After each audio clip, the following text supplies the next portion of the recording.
There is a word I want to try and lift, and I know, and I thank God, my good friend and brother, beloved, he is a great interpreter of the word, so I just brought my little early Easter speech.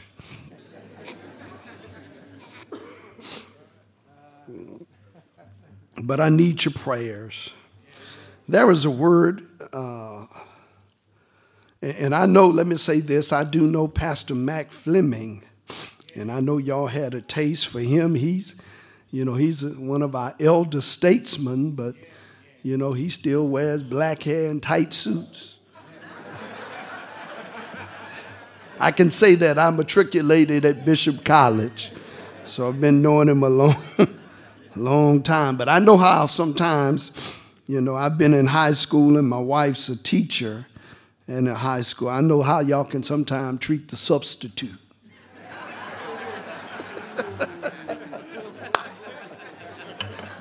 I'm the substitute. Be easy on me. Amen. Certainly we want to lift him up even in our prayers as he deals with, amen, his back issue. Amen. All right. In the book of Hebrews, and I want to preach from the book of Hebrews since the men were giving leadership to the song and singing service, and this is their 23rd annual. I like the book of Hebrews because it says the brothers ought to be making coffee. It says Hebrews. Y'all will get that on your way home.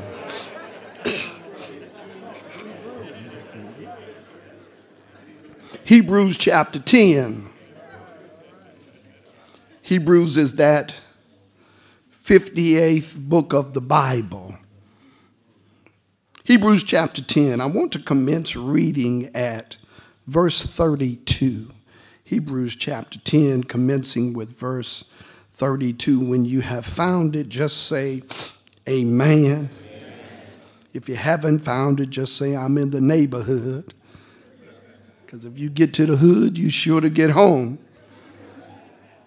If you still haven't found it, there's what they call the table of contents. And if you still haven't found it, we'll see you in Bible study.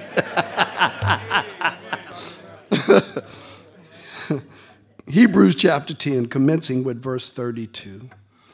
But call to remembrance the former days, in which after ye were illuminated, ye endured a great fight of afflictions.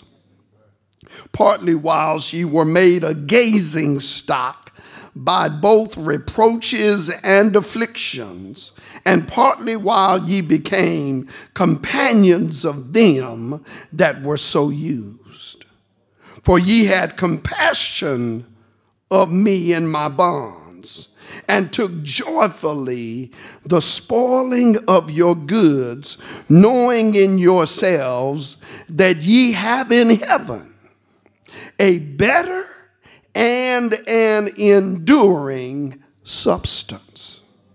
Cast not away therefore your confidence, which hath great recompense of reward.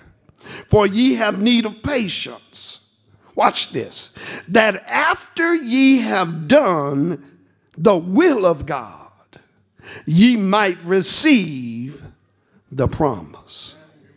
For yet a little while, and he that shall come will come and will not tarry. Now the just shall live by faith. But if any man draw back, my soul shall have no pleasure in him. But we are not of them who draw back unto perdition, but of them that believe to the saving of the soul. I want to talk for a few moments from those words from the subject, persevere for the promise. Persevere for the promise. If you will bow with me in a word of prayer as we ask God to bless our time together and in his word.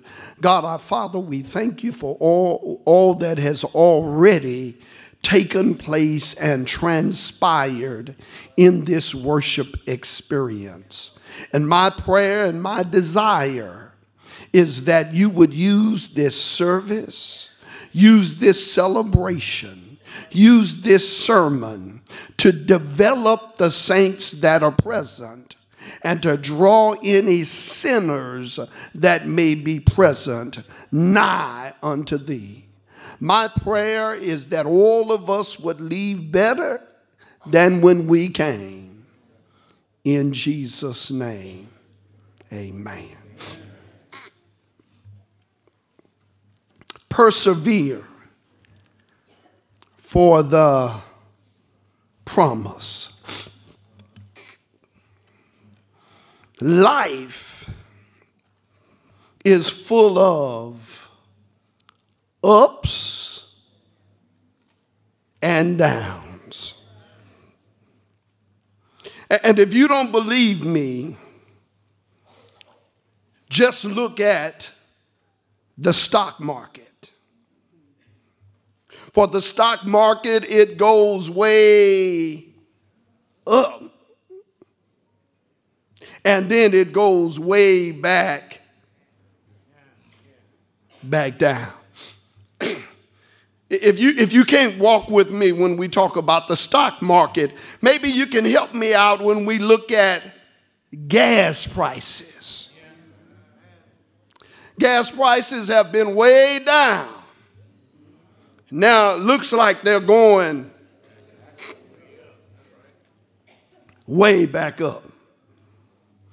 And if you couldn't agree with me relative to the stock market, if you couldn't agree with me relative to gas prices, here's one that all of us can agree with. Just look at our Texas weather. It goes way down. And then it goes way up. Now, I wish that I didn't have to say it, but I've got to say it. And that is, even the Christian life is full of ups and downs. And if you don't believe me, just check the biblical record from every biblical character recorded in the Bible, from the A's to the Z's, from the Adams to the Zacchaeuses. All of them had to deal with life's and life's. All of them had some good days, and they had to deal with some bad days. Now, Pastor Ford, I don't know if this is theologically or politically correct to say, but Pastor Ford, when I read the Bible, there are some passages, there are some verses, there are some scriptures that I call deep downers.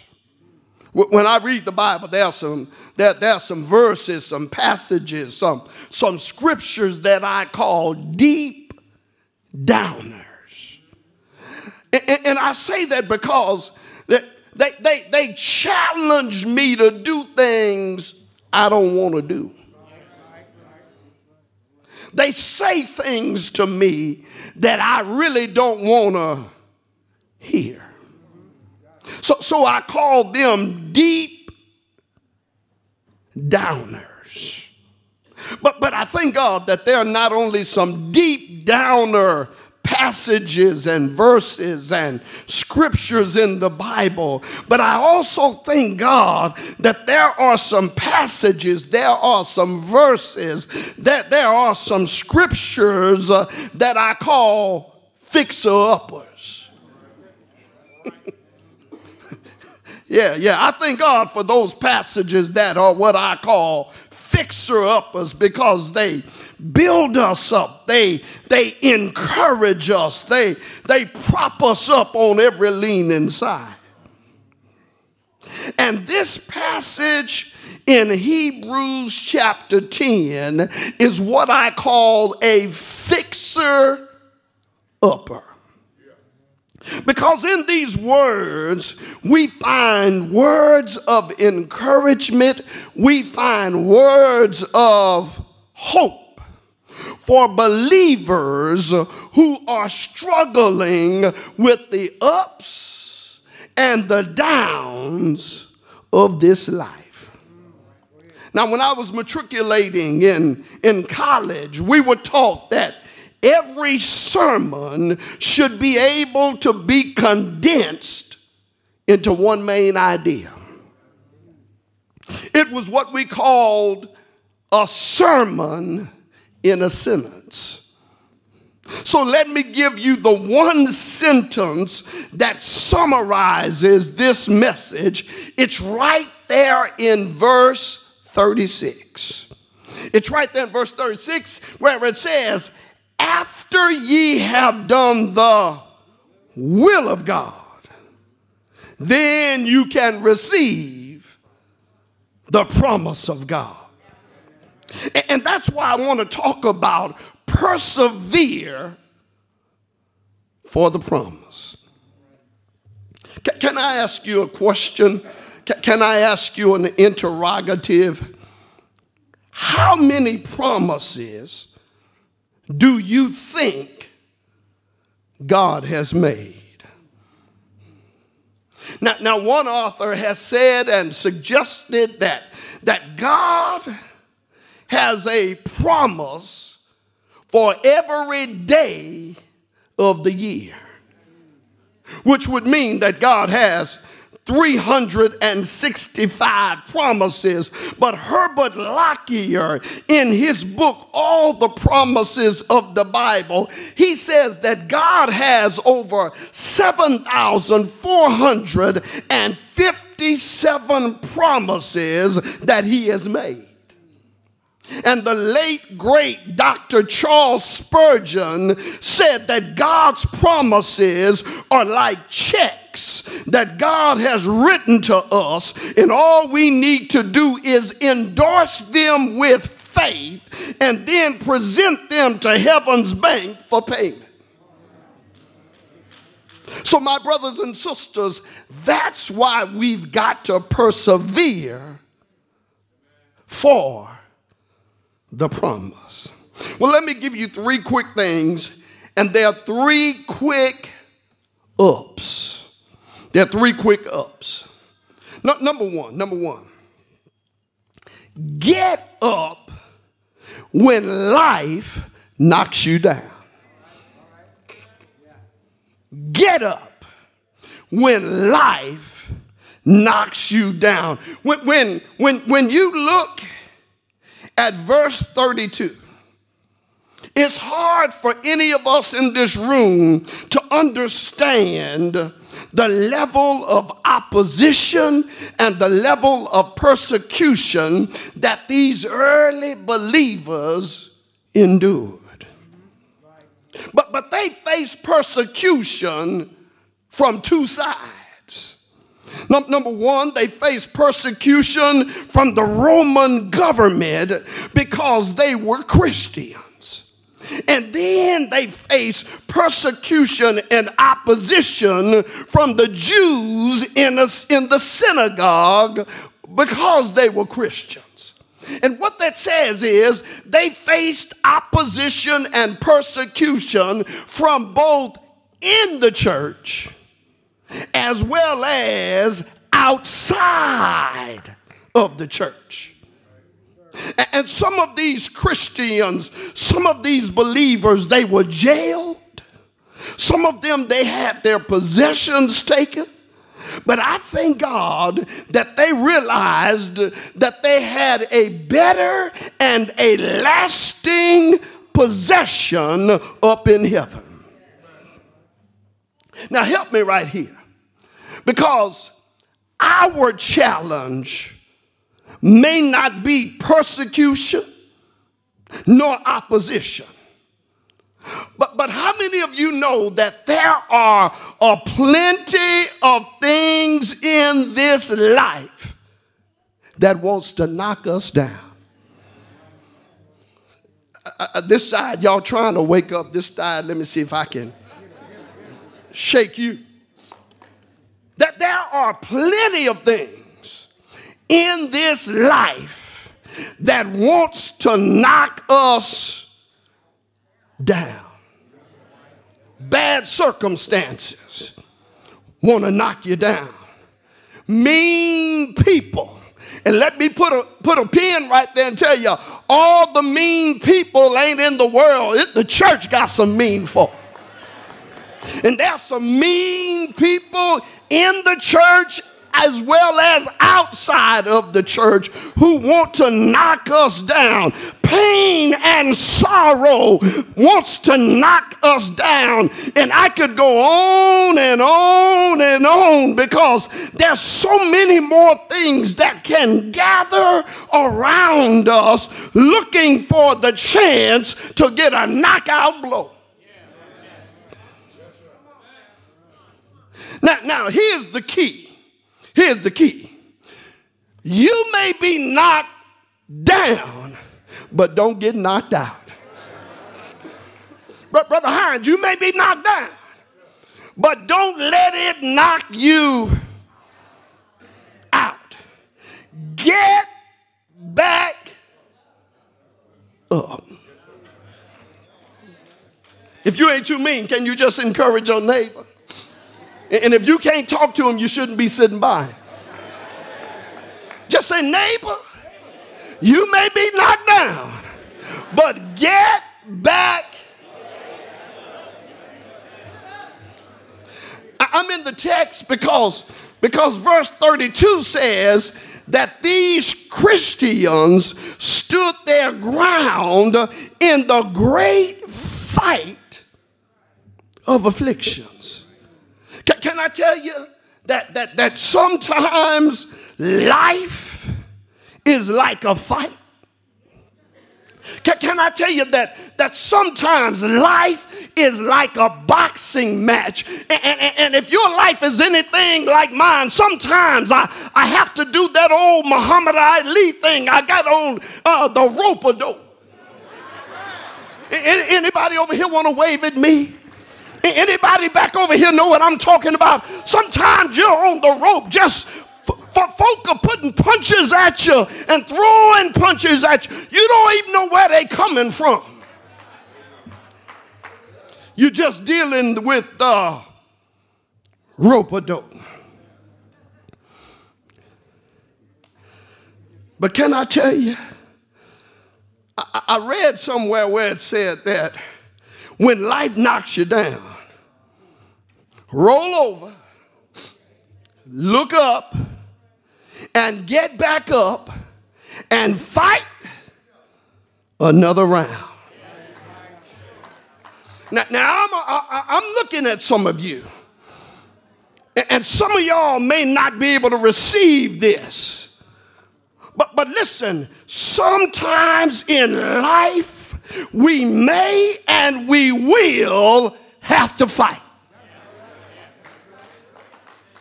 Now, brothers, I'm a lover, not a fighter. But if you get on me, I know how to get you off me.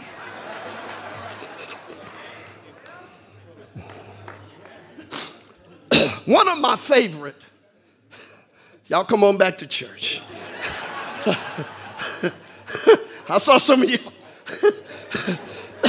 One of my favorite NFL heroes is Emmitt Smith. Emmitt Smith is 5 feet 9 inches tall. He was always undersized, but he had a lot of fight in him. And councilman, I'm from the east side, and I was raised with the concept it ain't the size of the dog, but it's the fight that's in the dog that counts. Emmitt Smith, always undersized, 5 feet 9 inches tall, but he holds 2 NFL records. One that many of you already know about, and the second some of us may not know about.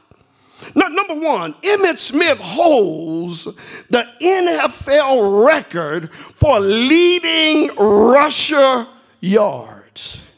He has combined a total of 18,355 yards in his NFL career. But then he holds a record that a lot of us may not know about, and that is he holds the record in yak yards. Yak yards are yards after contact.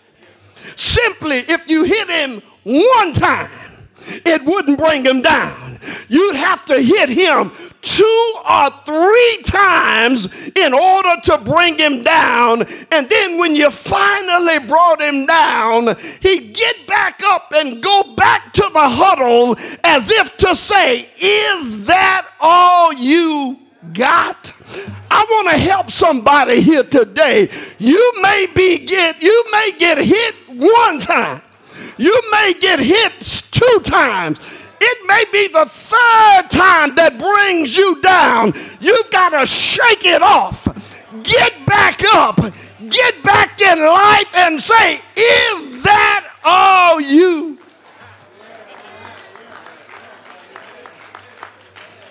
Is that all you? Is that all you got? Are you with me?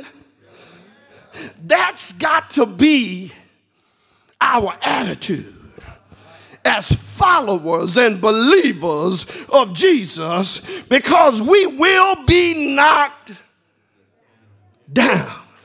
And if you ain't ever been knocked down, and I know ain't is bad grammar, but it's good grace. If you ain't ever been knocked down, keep on living. Keep on saying good morning and good night, because in this life, none of us escape unscathed. You will be knocked down, but get back up. Now this kind of reminds me, and all of you that are north of 40, all of you that are north of 40, y'all can help. Kind of reminds me of that old inflatable clown that a lot of us had as kids. You remember you could knock it down? Oh, shucky, ducky, quack, quack. I'm feeling pretty good here. You could sit on it and hold it down. You could tie it down, and it would always bounce right back up. And the reason that it would bounce back up is because of what was in it. It had a weight in it. And my brothers and sisters, this fight that you and I are in, it's really to reveal what's in us. I think Gatorade had a commercial that raised the question, that raised the interrogative, is it in you?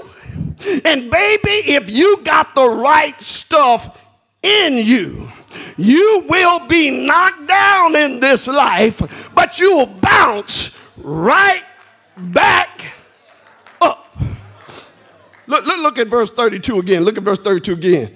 It says, remember how you fought in the past, because ever how you fought in the past, that'll help you fight even in the present. Can I just poll the pew? Anybody in here remember a time when you got hit and knocked down? Maybe it was a health issue. You went to the doctor for a common cold, only for the doctor to say, I see something, and you to be diagnosed with cancer. Maybe it was relational problems, because what started out as Little House on the Prairie ended up being Nightmare on Elm Street. Maybe it was a financial problem, because anytime you have more month than you got money, anytime your money gets funny and your change gets strange, you got a financial problem. Anybody here, can you remember a time in your life where you were knocked down, but you bounced right back up? And I want to help somebody. If you can't testify to that, here it is, you're still here. And I think I ought to have about 4 folk right there that ought to take a praise break and just testify. I was knocked down, I was counted out, but I'm still here. Anybody over here, can you look at your life through the rearview mirror? Knocked down, counted down, but you're still here. Anybody on this side, can you look at your life through your rearview mirror? Knocked down, counted down, but you're still here. Anybody in the balcony? Knocked down, counted down, but you're still. Can you just touch your neighbor and say, neighbor, I'm still here. Been knocked down. Folk counted me out. Hey, but I'm still.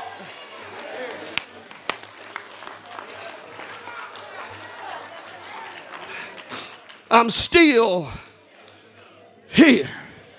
And you know what I want to encourage you? Keep on standing. Keep on standing. Well, the text says, number one, get up when life knocks you down. But the second thing I see in the text is, watch this. Cheer up. Life will get better. Cheer up. Life will get better. We used to hear people say, cheer up, things could be worse. And you know what? They just as right as they could be. Because things can and could always get worse. But note, I didn't say, cheer up, this world would get better. But listen, if you are a follower, if you are a believer of Jesus Christ, I want to say to you, cheer up, because life will get better. And watch this, I ain't going to tell you where it's going to get better, but it'll get better either on this side, or it sure will be better on the other side. I believe that. I believe that because I like the way the songwriter of old said it when they said it like this. Every day with Jesus is, yeah, somebody gonna help me shout in here in a minute. Every day with Jesus is sweeter than the day before. And I think I got about 5, and I'll make 6 that can say this. I've been through so much that not only does every day get sweeter and sweeter, but every day helps me love him more and more.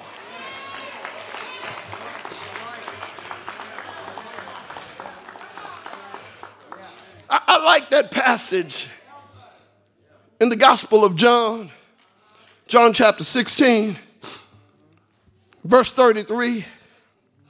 But I like it in the Living Bible, because in the Living Bible it says it like this: on earth you will have many trials and sorrows, but cheer up, for I have already, somebody, oh hallelujah, I've already overcome the world.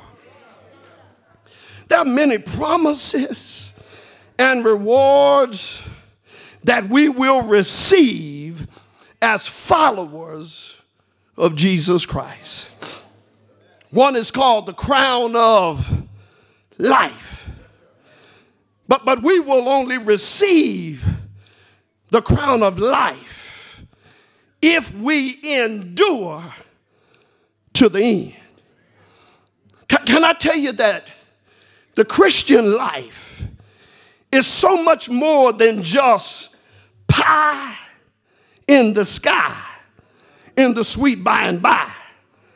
But there's also what I call some steak on your plate while you wait. See, God passes out his promises only when we can receive them. See, there are some promises that God has for us that we may not be mature, we may not be grown enough to handle. Let me see if I can help you right here. Anybody in here, can you look back over your life and thank God for some unanswered prayers? Anybody here in here, can you look over your life and thank God for some unanswered prayers? Let me see if I can help you right there. Some of you looking at me kind of funny. A few years ago, I went to a high school reunion. And there were some sisters that in high school I thought I just had to have. Brother, I named them and claimed them.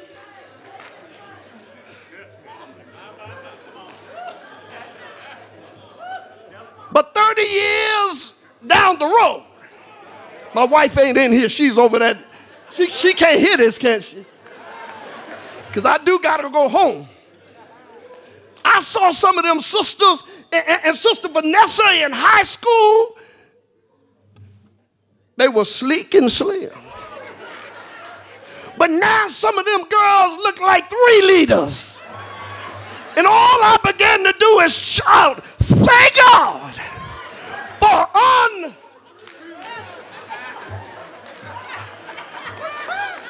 I ain't talking about nobody. I'm just talking about what I'm talking about. Anybody here want to help me? Thank God that he didn't answer every prayer I prayed. Thank God he didn't give me everything that I thought I had to have. That's some stuff that God has promised us, that he has for us. But we may not be mature enough. We may not be strong enough to receive them right now. That's why we got to keep on growing.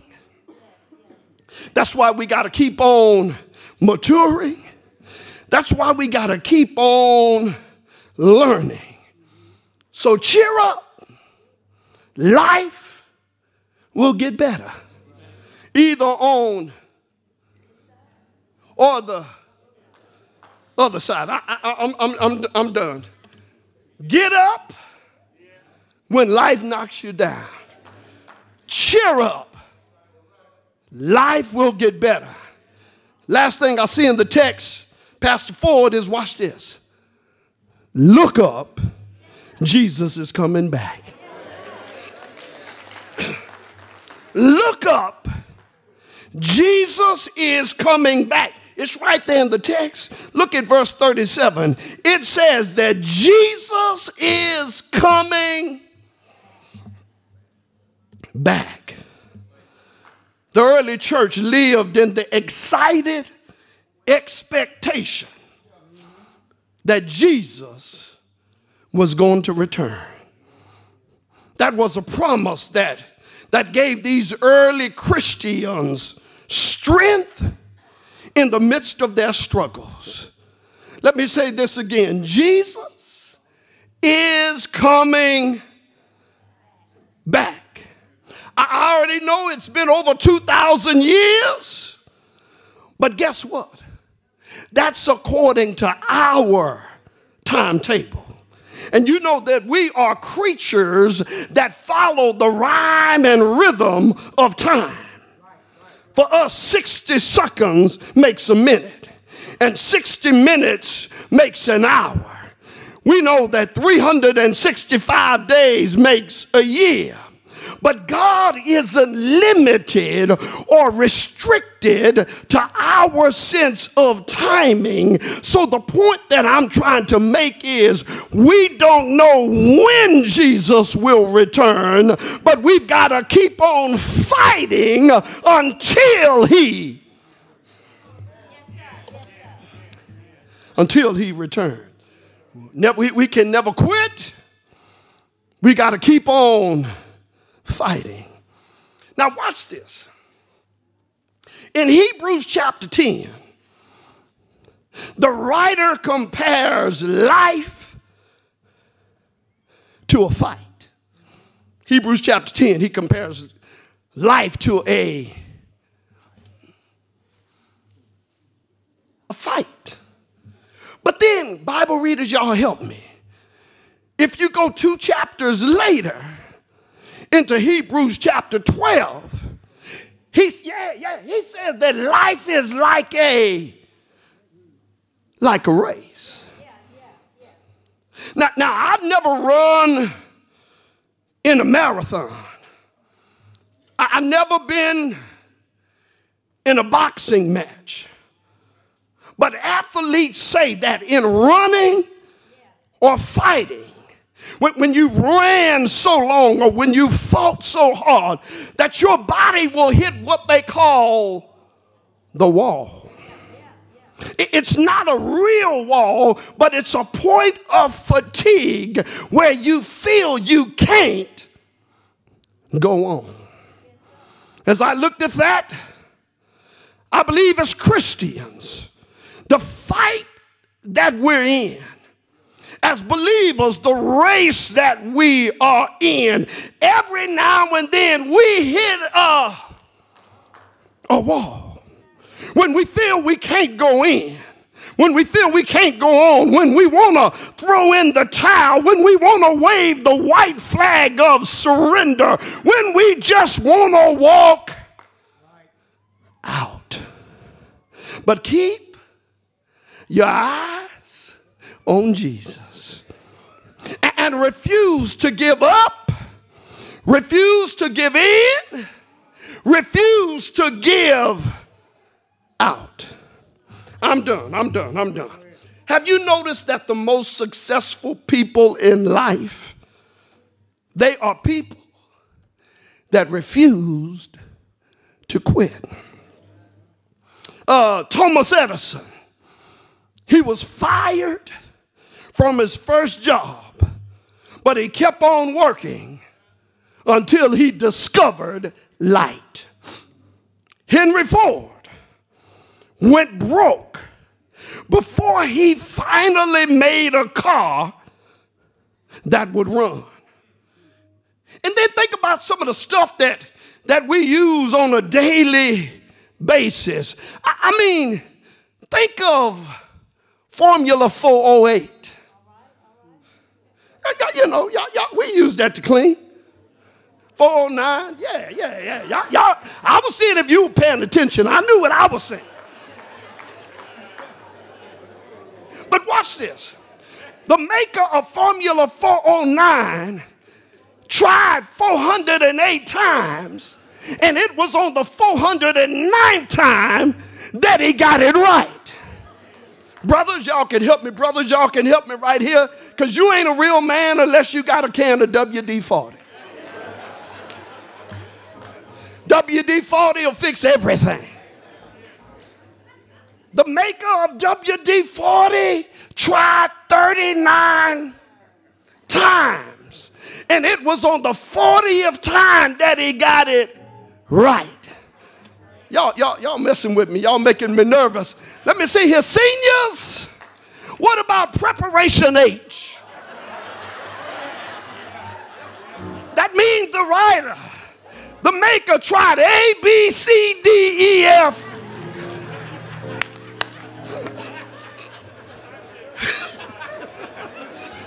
And when he got to H,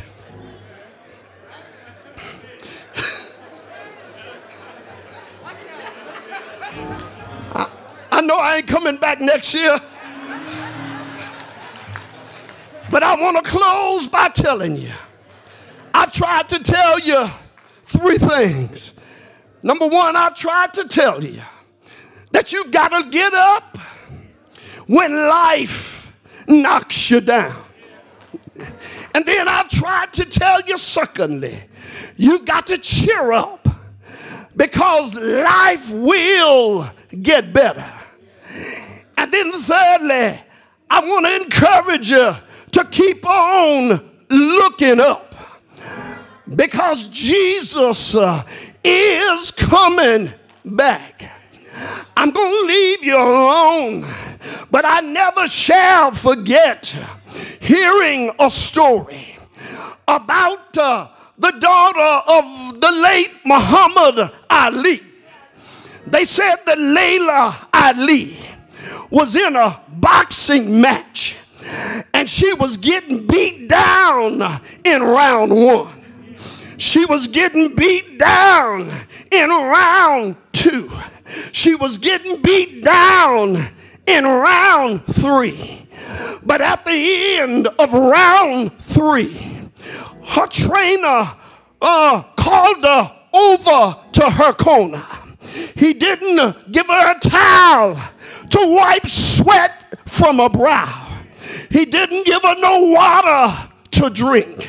He didn't even put a bench out for her to sit down. He just got to the corner and said, and she bent down and he whispered in her ear. And after the bell rang, Layla Ali, who had been beat down in round 1, had been beat down in round 2, who had been beat down in round 3, she went out there and whipped that girl down. At the end of the fight, the commentators got around Layla Ali and they said, Miss Ali, what made the difference? Because in round 1, you got beat down. In round 2, you got beat down. In round 3, you got beat down.